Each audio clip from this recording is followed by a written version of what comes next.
Helo, Anna Hughes dwi, swyddog ymgysylltu rygbi grŵp Llanrilla Menai. Mae'r rhaglen Llysgenhadon Actif yn grymuso ac ysbrydoli drwy gefnogi arweinwyr y dyfodol yn y coleg ac yn defnyddio'r byd chwaraeon i hyrwyddo pwysigrwydd iechyd a lles a chymeryd rhan mewn gweithgaredd corfforol am oes. Mae'r rhaglen yn croesawu unrhyw fyfyriwr brwdfrydig sydd eisiau gwneud gwahaniaeth yn eu coleg neu gymuned leol. Da chi'n angen bod yn dda neu hyd yn oed hoffi chwaraeon i fod yn rhan o'r rhaglen yma. Da ni'n chwilio am ystod eang o sgiliau profiadau o ddylunwyr i berfformwyr a bydd croeso i unrhyw un.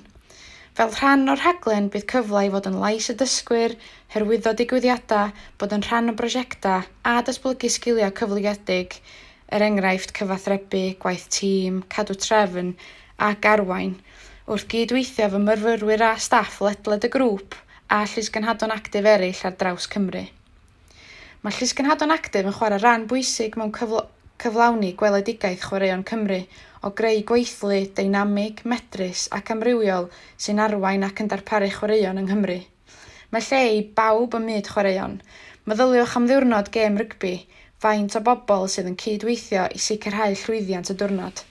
Gall hyn fod yn ddylunwyr, staff marchnata, staff sy'n gweithio ar yr adeilad, gweithio yn y stadiwm, staff arlwyo, ffilmio, cynhyrchwyr, cyflwynwyr, swyddogion diogelwch, heb sôn am heddlu, staff meddygol, y gwestai a bwytai o gwmpas y ddinas.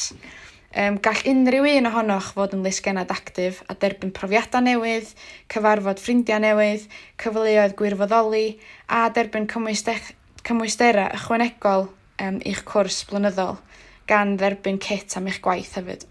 Felly os byddwch gyda diddordeb mynd yn y rhaglen Llysgenhadon Actif eleni, cofiwch gysylltu a byddaf yn edrych ymlaen i gwrdd â chi.